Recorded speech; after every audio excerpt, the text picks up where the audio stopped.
One thing, for people who have, how many people have cleaned data before? Taken a bunch of data with the beta, gone through the whole process. I know Joe, Sonia. I've taken a whole bunch of data, but I haven't cleaned anything yet. Oh, okay. All right. Oh, Greg's Okay. Someone's playing. So one of the things that's really difficult to deal with is how there's a lot of bad data points that can make it. And there's a lot of reasons for that. I'll start with this. First, the question is, why do we clean bad data points? Or why do we clean our data? One of the things is if we have, we have bad data points, it's this huge outlier, it's going to screw up our ANOVA, we're going to add variability to our data set, and then it becomes hard to get a statistical analysis. Having said that, I've seen people who say, oh, that's an outlier, so I'm going to go ahead and flag it just because it's an outlier. That's also not the right approach. But what we want to do is, look at measurements. Is it a bad measurement, meaning there's something technically wrong with the measurement that is going to affect our ability to do statistical analysis, to interpret what's going on, but not get rid of a data point that is actually interesting and valid. So I kind of use this data as an example. If you just look, this is on the website, you can just decide to flag. You can generate a little graph to tell you how many of the data points are good and how many are flagged. And maybe you can do that if you want to test how good someone is at taking measurements. You just hire someone new to go out and take measurements. He's like, these measurements are crap. I'm not paying that guy this week. Or student. You get or student, you want to be able to grade their performance. But it's not just how the data collector is doing it. It's also can tell you something relevant about the trees or the plants that they're measuring. In this case, there's like 15% of the data points are flagged, and you go, oh, you did a good job. But when you break it down to which leaf, top, middle, bottom, you see that a quarter of the bottom leaves are bad, which means what's happening is they're senescing. So when you were taking the measurement, it was late in the season, and it's not necessarily that the data collector did a bad job. These are mature plants that are starting to senesce. So it gives you an idea of what's going on, the condition of the plants, even if you don't have that specific question, that is, what is fair, good, poor. So that's one. Now I want to kind of go over, which way do I get the mouse over here?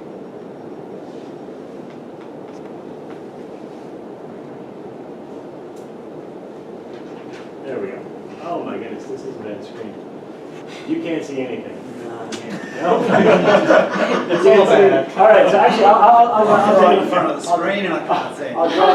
So first, Oh, that's better. to take one of all the markers. we had markers and then an eraser and. Are they on the white? There's I guess that's one just eraser. I personal. see the eraser. Personal markers. There's some markers on that piece of paper. On the table, yeah. Ah, there they are. Okay. So first, what are the common causes of bad measurements? And anybody who's taken data with the beta device, how easy was it for that nice, that nice foam that you had on either side, you put a leaf in and then the wind blows and then right? So it was really easy for that leaf to shift in there. So we would get a curve that, if you're FS, FM, FO is supposed to look like that. Instead, you get something that looks like, right? Something just crazy. That's what you would see if you could actually see those figures. So there's all kinds of where you can see, maybe just in the FO, you see a spike like this, or in the FM, or in the FS, you see a spike that goes like this. These are just, with the betas, it's just the leaf shifted. Like I said, maybe the person started to fall asleep, and off they go. That happens a lot.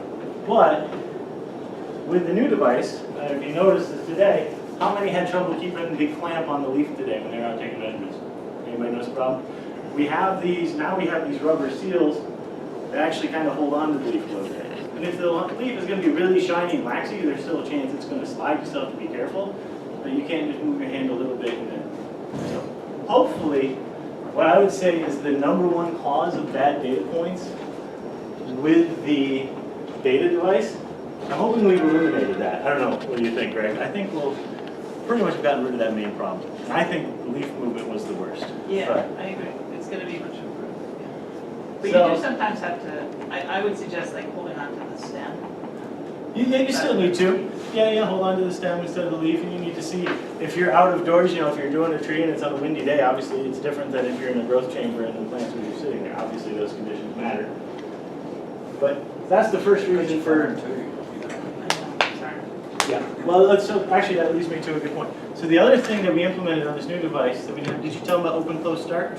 All right, so because you have the open close start, now you can answer your questions, hit measure. And I've done this in the field. Hit measure, put the phone in the pocket, go and clamp the leaf, hold it with one hand, clamp with the other, and then once you open and then close, the leaf measurement starts. Then I just need to, once I'm measuring, then I can, okay, I'll take the phone out. Or another merchandise option would be some sort of frame thing that you Yeah, can slide. I think I saw it, like the neck basket or something Yeah, right there. yeah. Yeah, but something like that, or you'll put your phone on a lanyard that you Yeah. drop it down. The point being, you have more freedom to use both your hands to keep the leaf steady than you had with the beta. So that's probably the number one reason that we used to have. Hopefully that's not going to happen too often. The next big reason is that the leaf is damaged. Pests ate it, there's a disease, there's something else that's going on. And there's a couple of weird things. Maybe you can see it a little bit. This is showing the Phi 2 and it's showing here's the FM and here's the FO. So for some reason those curves are flipped, where FO, which is supposed to be minimal fluorescence, is somehow higher than FM, which is supposed to be maximal fluorescence. It doesn't make sense, but it's a trend that I've seen over and over and over and over and over again in the data when you have an obviously dead or dying leaf that's under a lot of stress. I don't know, Chris could probably tell better if there's a biological reason for that, or if it's just electronic noise, I don't know. Sorry, I spaced out for a moment. What was the? I say one of the F0 is higher than FM. I've seen this, like I saw this the other day with the version 1.0. This is what the leaf looked like. Highly chlorotic with a disease. Okay. And almost every leaf that had that disease had that trace. So when you're taking the F0, you have a far red light that's on. No, the far red light turns off by the time the far red light is on, and then you okay. turn it off, and then you just. Okay, so it's not. It's not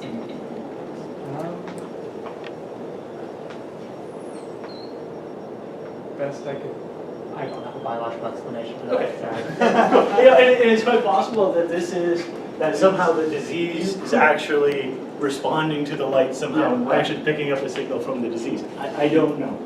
But the point is that this is probably now with the new device, I think the most common source of, I say bad data just because when you look at it, you don't really know what the hell's going on. That doesn't mean it's a bad data point. But data that you need to figure out is probably going to be because you have this damage. It's either too drought stressed, it's senescing, it's got a pest or disease damage. And then what you need to be able to figure out is, what am I going to do with this data? And I'm not going to pretend to have an answer about what you're supposed to do with it.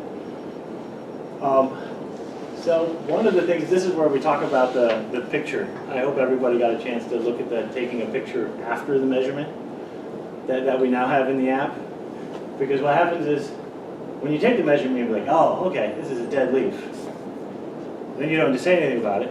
And then 2 weeks later, you go and look at the measurement, and you're like, why does this look like this? And there's no way that you're going to possibly remember a specific measurement on a specific leaf at a specific time in a specific row or, plot within the field. So those new tools that we've added, being able to add a note at the moment you take a measurement, take a picture at the moment of measurement, is really going to help you determine what happened after the fact.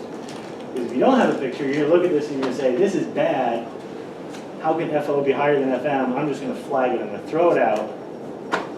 Now you can look and say, no, I'm going to keep it in because this is telling me something. If every one of these traces that I found on this project the other day, FO is higher than FM that has this disease, that's an indicator of something that's important. And this is going to be different for whatever experiment you're doing. But so it's the importance of those pictures. It's important to that metadata that Dave was talking about earlier, to really know what's going on. The next common reason for bad measurements is that the light guide is not completely covered. So like Greg mentioned earlier, if you have a thin leaf that doesn't cover it, your absorption measurements aren't going to be accurate. Maybe it was Dave that was talking about it. If you're doing a fluorescence measurement, it's fine. It doesn't matter. But if you are looking at that SPAD, you're analyzing that SPAD value, and you're not covering it, that'll be a problem, and it'll mess up your analysis later. And how many people, when we were out collecting measurements today, saw a red error come up on their app when they took a measurement? Did anybody read that error? Proton motor force. Now there's a red and a yellow, I believe. So the yellow would be the proton motive force, and there's a red one that I know came up a couple of times at least. I know, but anyway. The point is, I would just say read this, but because of the screen, I can't say that. What that's saying is that the chlorophyll content is too low and out of range. And that's one of a couple of errors that we've put into the macro to tell the user when they take a measurement, hey, something's wrong here. So if you measure a really nice green leaf and you get a red error that says chlorophyll content's too low, that doesn't make sense. So most likely what happened is your leaf is slid out of the light guide. It's not completely covering it, so the light's passing straight through from the light to the detector. And that gives you the opportunity to, in the field, discard that measurement and retake it, because it is much easier to clean your data in the field when you're taking the measurements, than it is to come back and look at the computer and figure out what happened 3 days later. So the best way to ensure quality is to ensure it in the field by taking a good look at the traces, taking a look at any error messages that we pop up and decide if that's a reason why that measurement's no good. Maybe it's a biological reason, then you accept it. But if you think, nah, this should be better, it gives you a chance to remeasure that leaf and keep the bad ones out. The other kind of main reason for that bad data point is Greg was just talking about the idea that the conditions that the leaf are under change too much during the measurement. So you either take a plant that's in the shade, you pull it out into the sun to take the measurement, and then your PAR sensor on the device reads full sunlight, and it's shining full sunlight at a plant that was adapted for being underneath the canopy, or vice versa. In the beta device, when it happened, usually what we saw was this. I hope you can see at least a little bit, that your FS, your FM are really sloped down. Maybe in some projects they're sloped up, and others they're sloped down. I haven't actually seen any of that with the new device. Have you seen any of those errors in the new device? I mean, there's the one I think we you just today pointed that out. we just looked at. That's the first one that I've seen. Okay. And it's in part because the old device, the sensor is so much further away from the point of measurement with the new device. Yeah, it's close. Anyway, so the point is, yeah, you should try to make sure, don't shade the leaf. Oh, my GIF isn't working. It's supposed to be moving. It's the problem with PDFs. But the point is, really try to make sure that you measure in the condition that the leaf is in. Make sure that it's at the orientation. If your leaf is sitting like this and the sun's over here, don't over here. That's going to mess up the measurement, or vice versa. This is what we did with most of the measurements just now. You did that? You move the leaf. Okay. I mean, if you were underneath the canopy, it's not really a big deal for today and for this experiment, but what you usually want to do is you want to stay where it's at. So if you have say a grass plant or corn or something, you really want to pay attention. You got long leaves that come down like this. You want to make sure that you stay where it is. Is it bending down? Is it at the top? Is it here? You want to reflect the natural conditions that that plant is in when you take the measurement as best you can. It's not always convenient. Sometimes you're doing the bottom leaf in a thick canopy and you're twisting around and you can't even see what you're doing, and then you can't help it. You're going to make some mistakes, but by and large, keep the conditions the same. Where does that error come from? Where does the error come from? Yeah, so if I move the leaf to this side and clamp it like this, why? So the reason is because that plant is adapted for the light conditions that, the light that it's intercepting at this here. moment of time. And here, and then once you change it, now our sensor is picking up a different light intensity, because now it's picking up the light intensity if it was like this. So what it's adjusted to and what we're shining in the chamber are now different, and that's where the error comes from. Right. So those are the four. Are there any other main reasons that you've seen? Those are the four that come to my mind when you talk about what causes a bad one. I'm sure there are people who would argue that there's some technical problems with the beta that cause some device finding with that.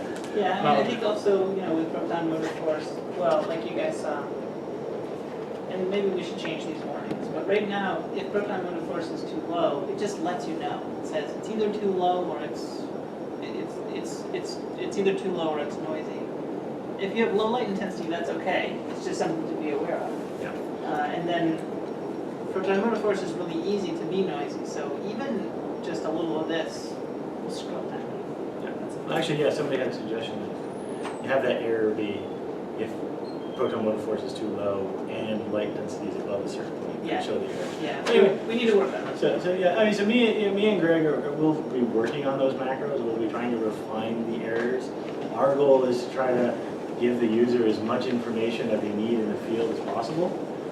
We can overdo that by giving a bunch of warnings or you know, a bunch of notes that don't immediately affect that data point, which make users desensitized to us telling them things, and then they start ignoring everything we tell them. So that's a concern. But we want to be able to, yeah, give errors to the user so that they can make a decision in the field, throw out bad data points as soon as possible. If you don't throw them out and you're trying to figure out where they're coming from, there's a couple of kind of tricks with graphs. I'm going to have to do this on the board that help you figure out where the bad data points are from. I'm guessing nobody can see that very clearly. Does anybody see it? Not really? So that graph is it's kind of one of the first standard graphs that we'll look at after taking a measurement. So that will be the par, the LEF, and you get this kind of point that eventually saturates as light density goes up.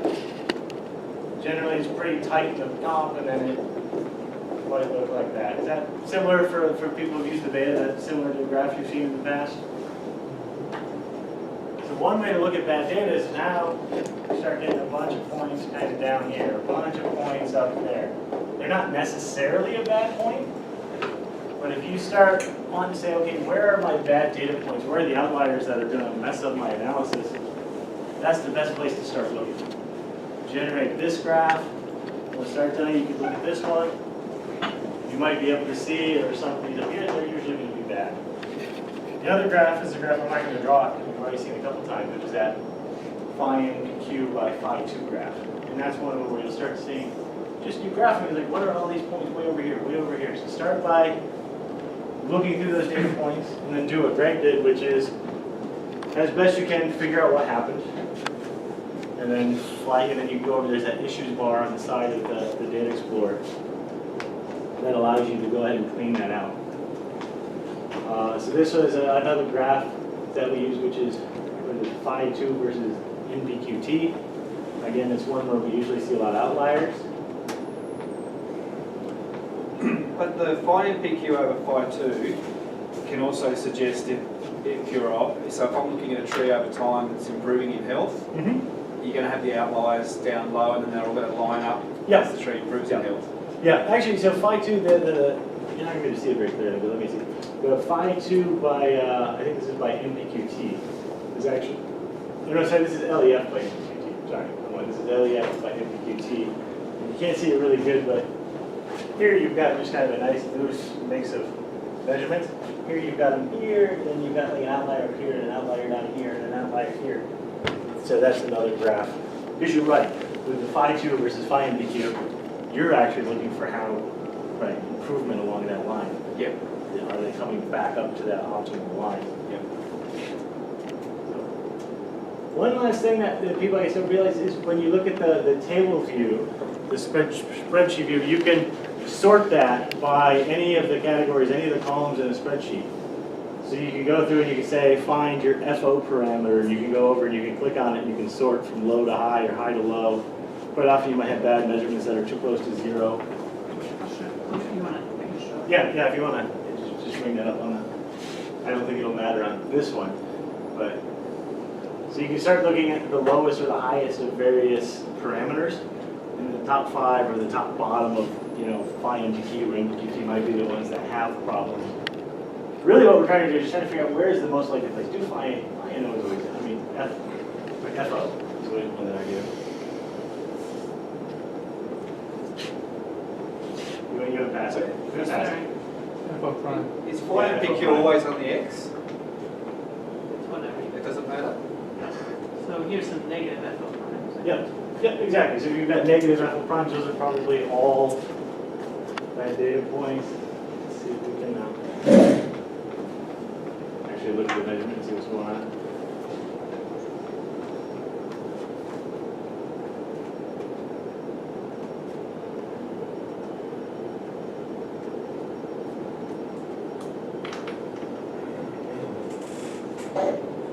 Adding a picture is just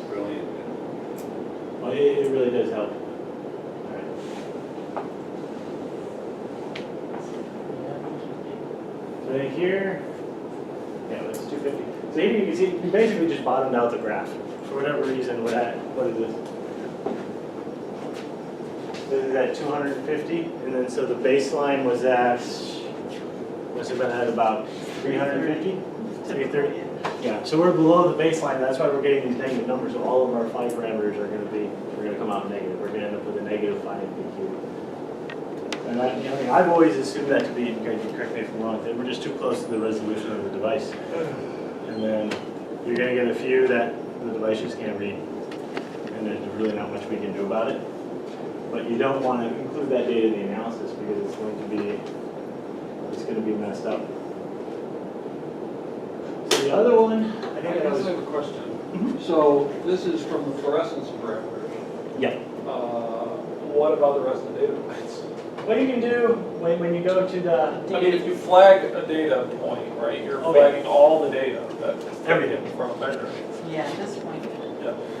Yeah. That's just, No, it's No, good. It's been brought up before. Yeah, no, in the future, it would be nice if we could separate those, because, yeah, one of the, like, well, this measurement here also says chlorophyll content is, can you read that, is outside of the acceptable range. The leaf is too thin, it may have holes in it. In this case, it's because I think the leaf was dead. It had a whole. Yep, yeah, it does. Exactly. So you might have had the light guide right over one of those holes. It also looks like it's senescent, but has lots of problems. But it would be good if it was a green leaf that just had a hole in it. The Phi 2 data might actually be good, and it was just the spat. So it would be nice if we could just go out the spat. You could do that if you export the data and you think you just have bad spat data. You can have missing values and then keep the fluorescence parameters the way you want. That is an option. All right, so I think. Control tab. No, I'm actually wondering what I want to do next, because that was, as far as flagging data, I mean, I think that's it, because right now we don't know what we really don't know what we're gonna see when you guys do when the version 1.0 is going on in the world, we don't know what the problems are gonna be. So I can sit here and show you like the 12 experiments we've done with version 1.0, but that might not reflect the problems that you guys have at all. So I'm almost a little bit hesitant to go Could crazy, you but. pull up one that has a good quality ECS on it?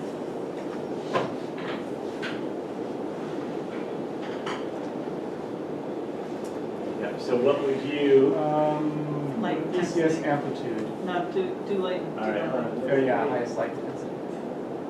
hold on a second, do you want VH plus, GH plus? ECST. ECST. I want to see just a trace from one of those. All right. And then, yeah, scroll all the way down. I was trying to go behind well. There we go. Okay. So 0.0027, that's as high as we can go.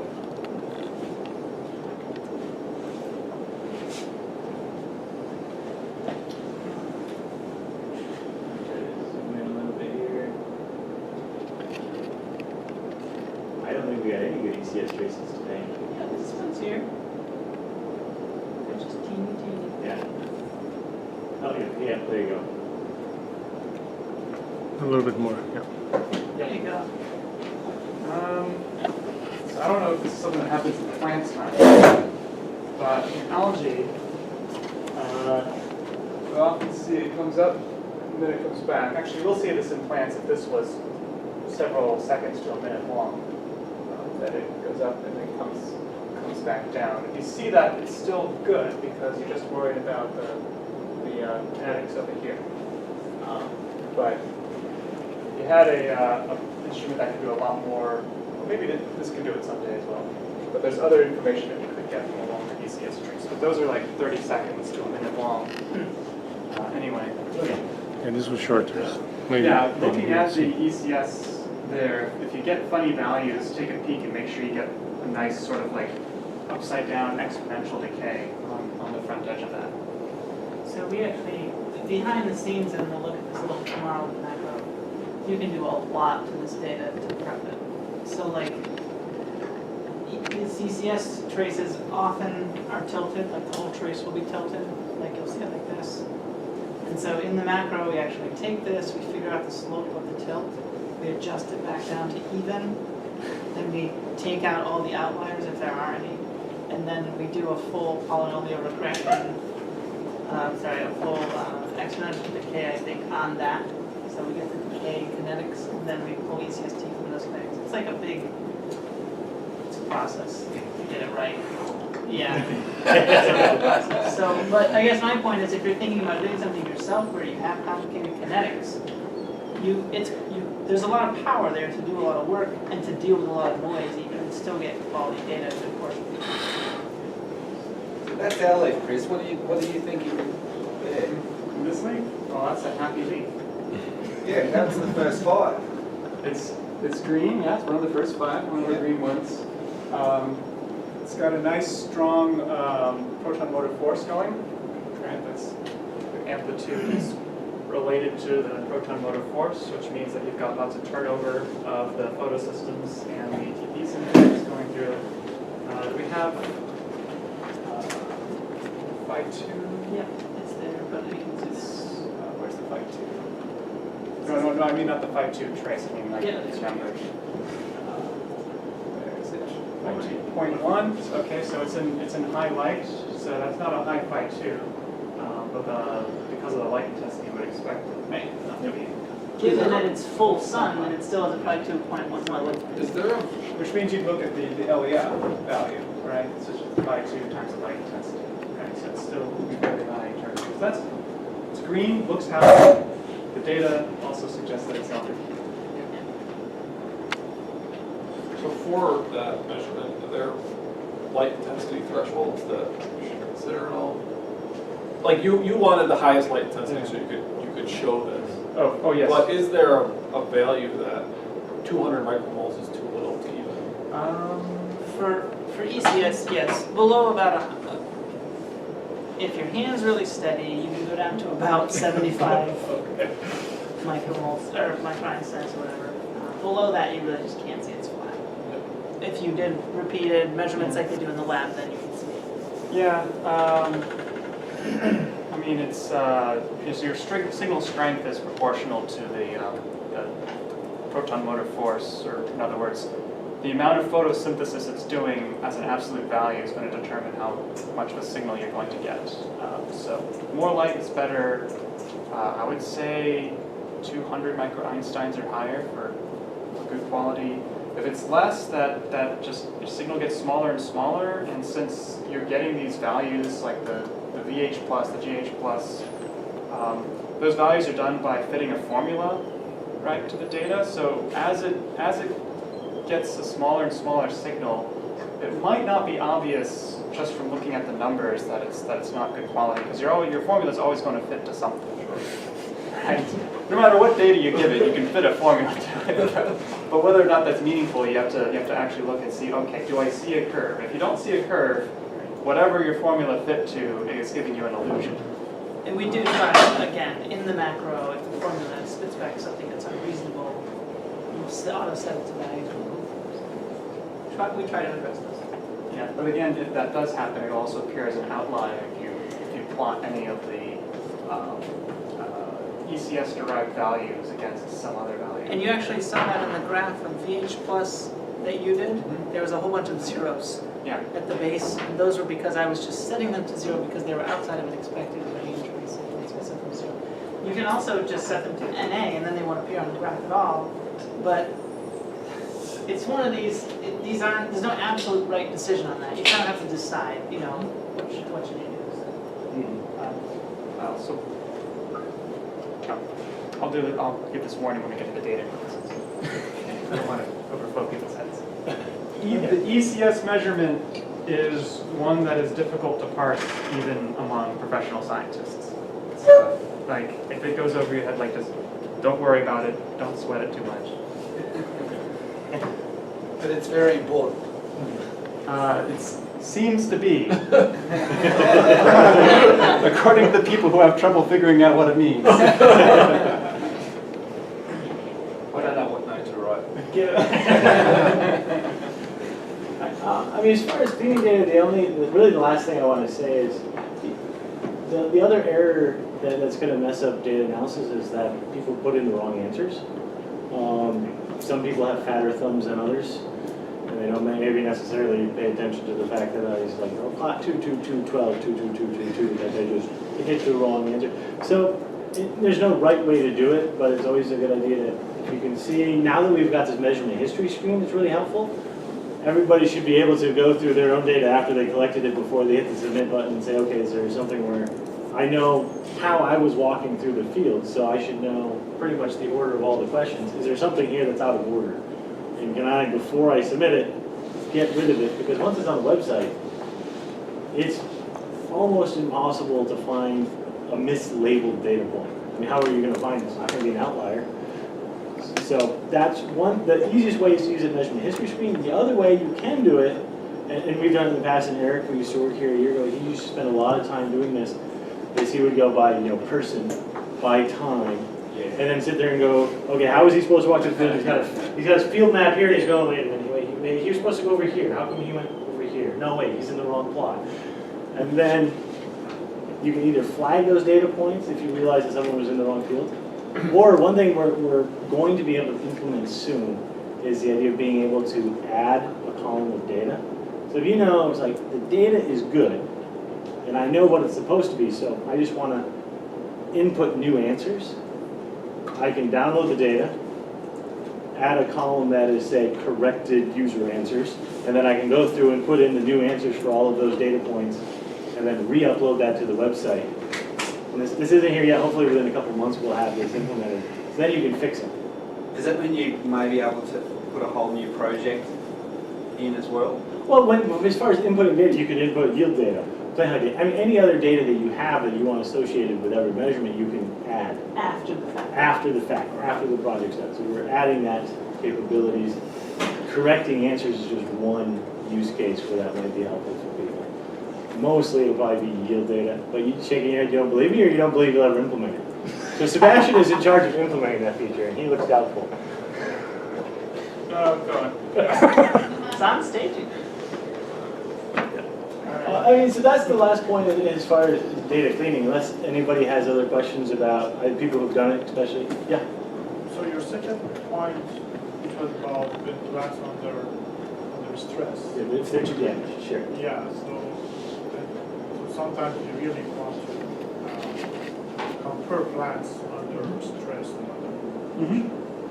So probably you explain it. So in that case, how we can identify that this is the real data or this is because plants is real under drought or under heat stress? I mean, that is one of the harder ones, and that's why, like I said, I encourage people now that we have this capability, if you know, like that leaf is damaged, and you know, take a picture of it. So when you go back and you look at it, you know why. Because basically what happens is you can't tell, when you just look at a raw data point with no context whatsoever, you just look at a trace, you couldn't even convince me that there's a leaf clamped in the chamber. I wouldn't know. You said there's a leaf clamped in the chamber that's not photosynthesizing, or somebody measuring a white piece of paper. I don't know. So that one's a hard one, and there's no right answer to it.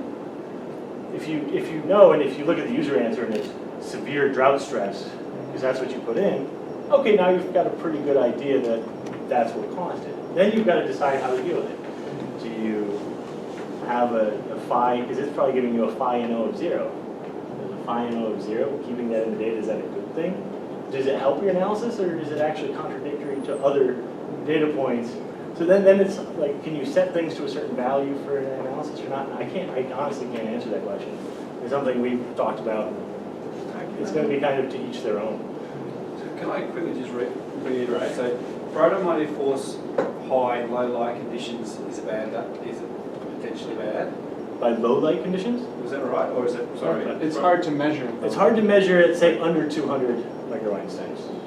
Okay. LEF over par, if they're outside deviation, that's a bad data. It's not necessarily a bad data point, but it's where you should start looking. Right, that's where I start looking. Yeah. Okay. And then phi NPQ over phi 2, if there's a deviation there. Oh, that's not looking tree over sig tree. So yeah, so as phi NPQ over phi 2, as it comes back into that line, means that they can be indicating that your plant's getting healthier. Yeah. Yep. Could be. And then what was LEF over phi no? So it was LEF and NBQT. Sorry, LEF and NBQT. That's just another graph where it's common to see big outliers. Big outlier. If you have, a technical problem with a measurement. Okay. just a place to identify potential Yeah, outliers. okay. Yep.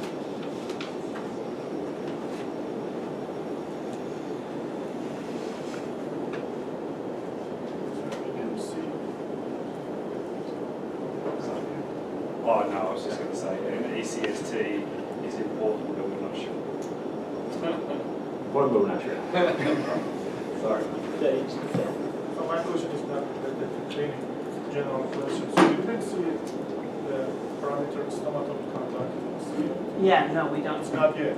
Correct, yeah. I don't want to I mean, it's something that Dave's really excited about, we really can't oversell it. Because it's, I mean, we basically put in the case, we molded it so that it's possible to do. It's never been tested, and you'd have to modify the case to actually try it. So it is definitely like we don't know if we can do that phase. But it is something that, especially if that's your field and you're interested in that, we would love to collaborate with people to work on it. Because it really can be a game. So the devices that we will receive in the next couple of months doesn't have that capability. Is there interest in that? Should I like explain how this Yeah. works? Okay. So, actually,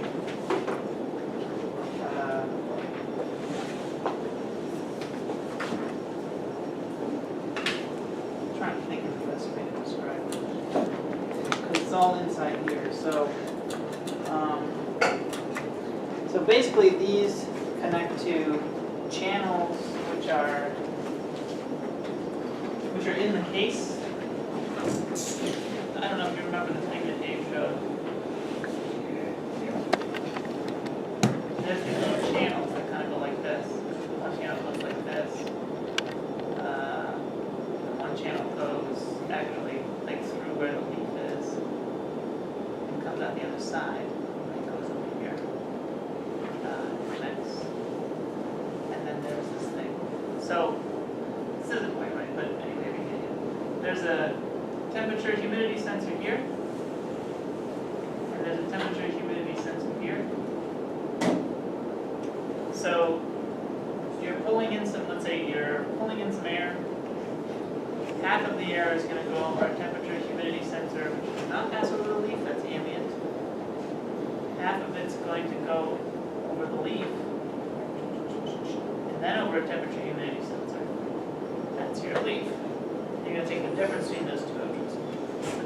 The thing is, these right now are just grooves in the case. They're not sealed.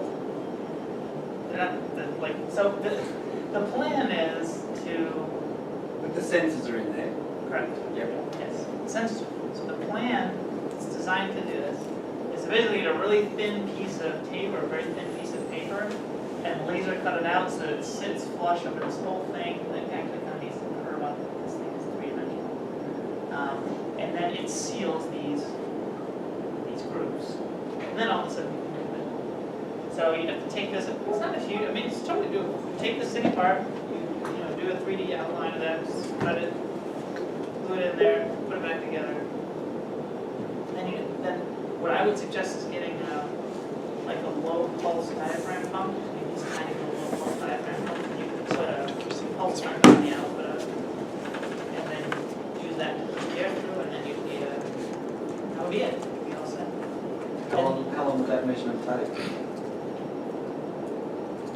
It's hard to say. Let's do it once and then see. I mean, And the thing is, you could also put a CO2 sensor on the output. We actually designed this to go both ways. So you could push it through this way, or you could push it through. Sorry, you could pull air through or push air through. Any good. So you, there is an index for stomatome conductance. When you have the leaf temperature, so you can do a measurement index. You just compare your target plant to reference plant that you have proposed plant, closest plant. Is that plant specific, like Yeah. tomatoes, all like this? Yeah, so you can, so in literature, people usually use something close to some puzzle, Right. or you can may believe after openness to red line and white line, and then report it. Then you will, usually people do it with temperature. Temperature of these different leaves, and then put it in that formula, and then with the index. So which is in many applications show that this index are proportionally related to real. Yeah, I had heard that. I So didn't know that. having this temperature, at least we can measure Right. that index. So that'd be, if we have that index, it's something that we could put into, it's something that one could put into a macro and then automatically apply and then give you an estimate based on that. That'd be really cool. That'd be really cool. Another one you could use is temperature and humidity to calculate vapor pressure deficit. And then you can use vapor pressure deficit similarly as a proxy for abundance. But that's a little bit species specific, Right, plant type specific. Yeah, but You could again- set it up for yourself if you had exactly. the ancillary information to do that.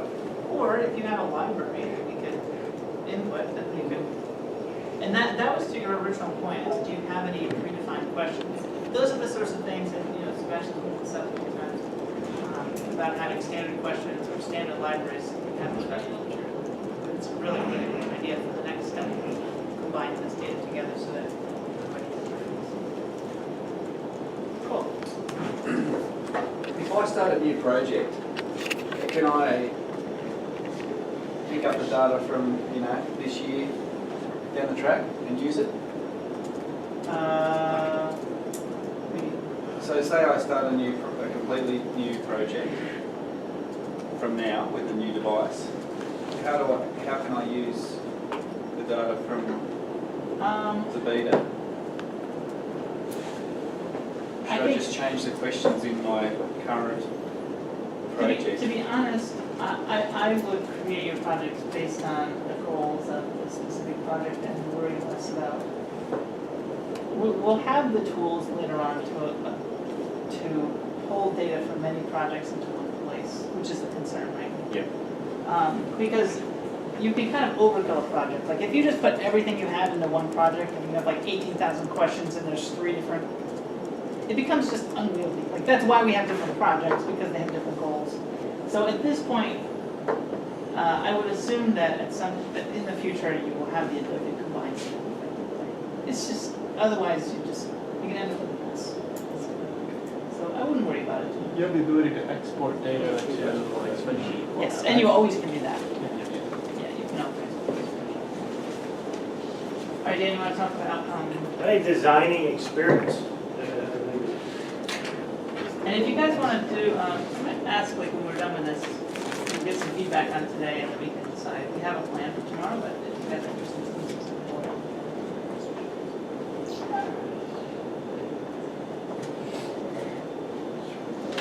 All right. So I am guessing you guys are probably tired of hearing us talk. So what I want to do real quick is mention a couple points about some of the problems that you're going to run into in designing an experiment. And I'm going to show this is going to be the world premiere of the first photosync animations. It's going to be very exciting minute and 30 seconds of your lives.